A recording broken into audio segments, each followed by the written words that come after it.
2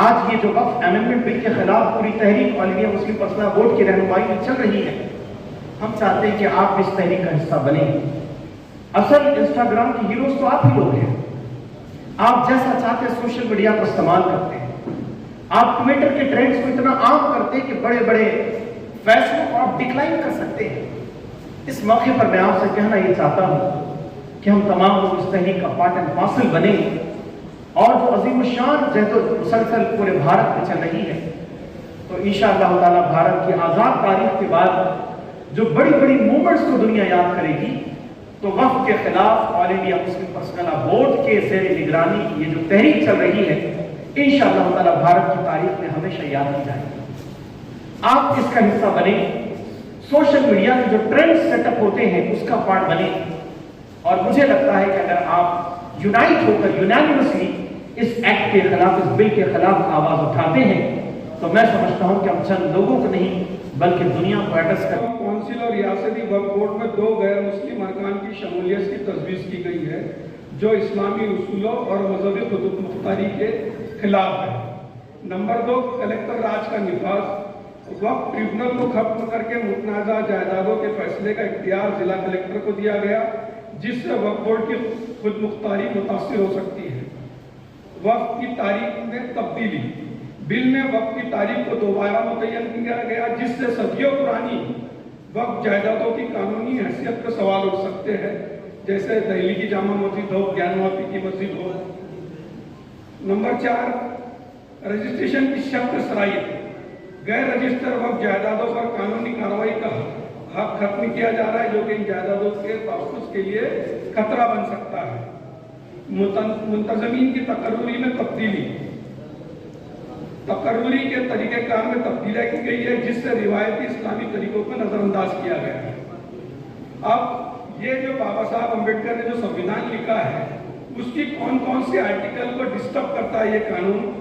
یہ article 26B کا النگھن کرتا ہے، مسلمانوں کی جائیداد پر کنٹرول ختم۔ بل کا نقطہ یہ ہے کہ کلیکٹر بغیر وقف زمین کو غیر وقف قرار دے سکتا ہے، یعنی کلیکٹر کو پاور ہوگا۔ اس میں ہماری جو ایرنڈول کی مسجد ہے، پچھلے سال اس کا واقعہ ہوا ہے کہ کلیکٹر نے آرڈر کر دیا تھا کہ آپ جو چابیاں ہیں وہ نگر پالیکا میں جمع کر دو، اس پہ بہت ساری تفصیل ہے۔ نمبر 2، آرٹیکل 21، ذاتی آزادی اور انصافی حق کا متاثر ہوگا۔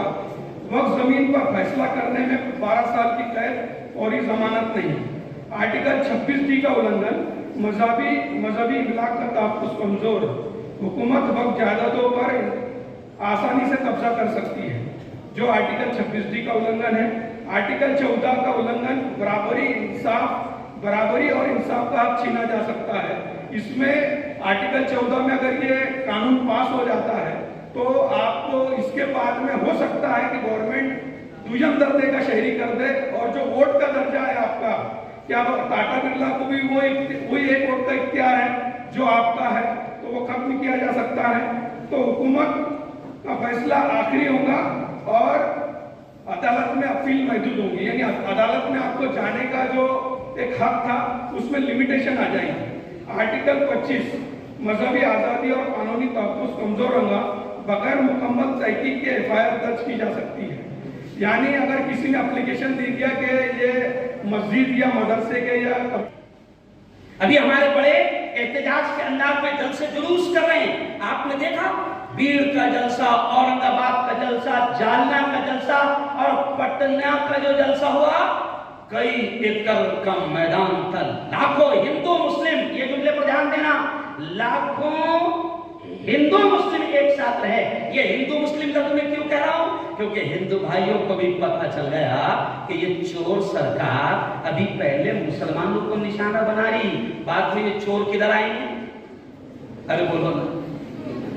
وہ پیاری بیٹیوں، آپ کو معلوم ہے، خوشی کی بات سن لو، راجیہ سبھا میں، پارلیمنٹ میں تقریباً 232 خاصدار، جسے ہم کہتے ہیں اپنے خاصدار ممبران پارلیمنٹ اور راجیہ سبھا میں 232 خاصداروں نے وقف کے کالے قانون قانون کے خلاف اور حکومت کے خلاف ووٹ دیا تو حکومت ہل گئی. آپ کو کیوں معلوم؟ اس لیے کہ اپنے 26-27 تو ہے, اب 232 میں سے 27 نکال لو تو کتنے بچے؟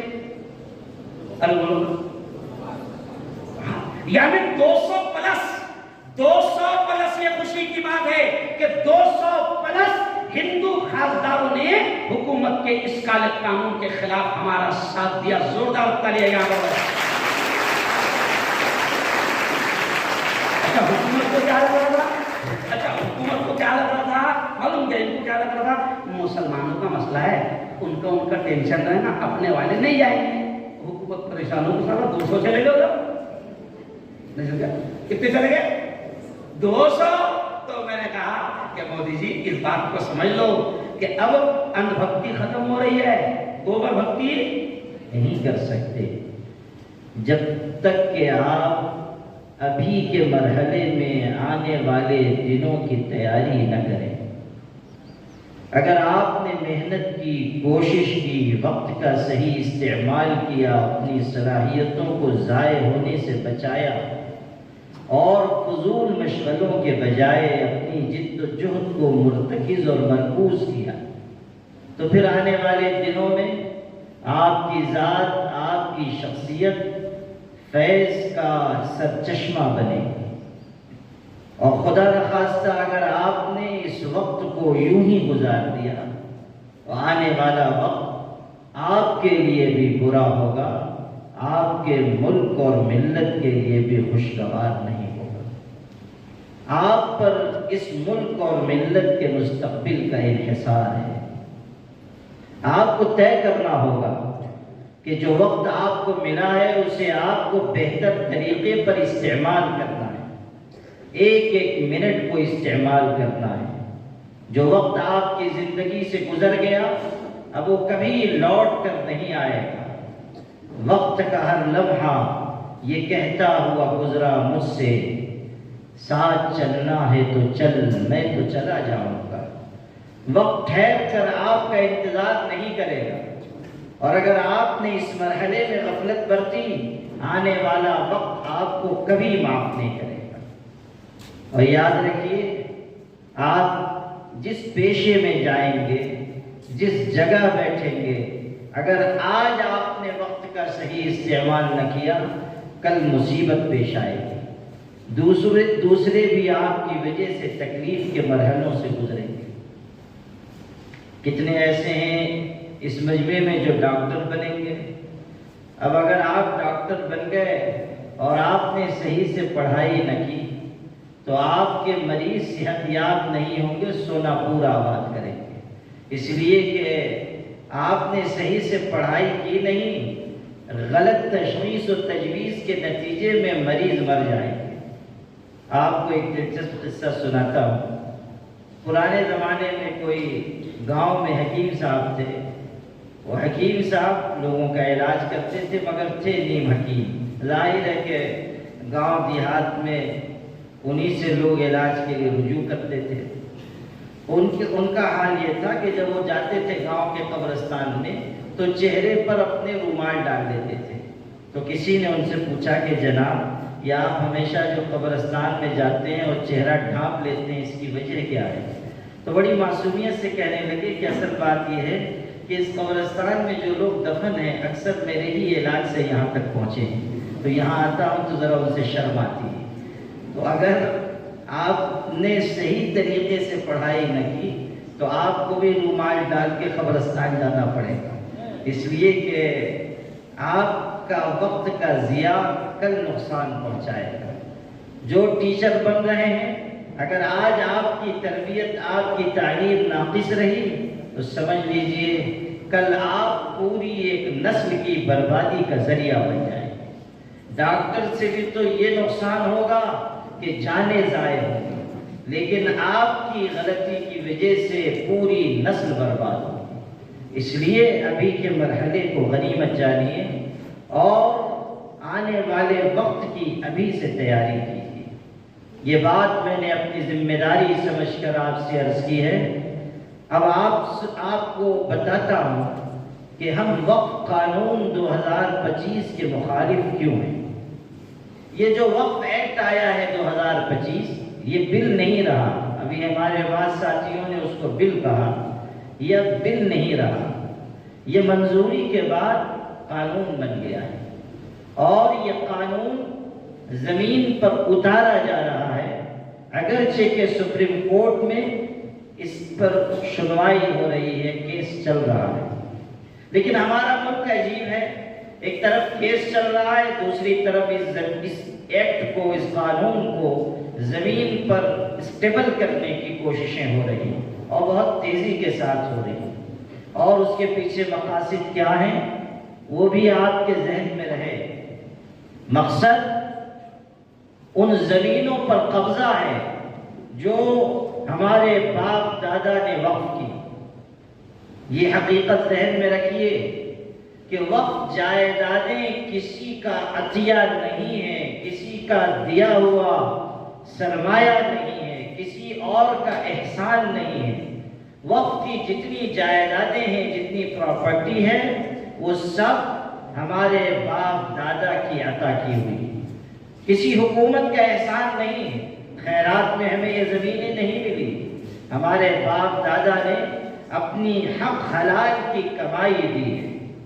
اور یہ بات بھی سمجھیے، بسا اوقات کہیں اختلاف ہوتا ہے، کہیں جھگڑا ہوتا ہے، تو لوگ کہتے ہیں نا کہ یہ زمین نہ میرے باپ کی ہے نہ تیرے باپ کی ہے.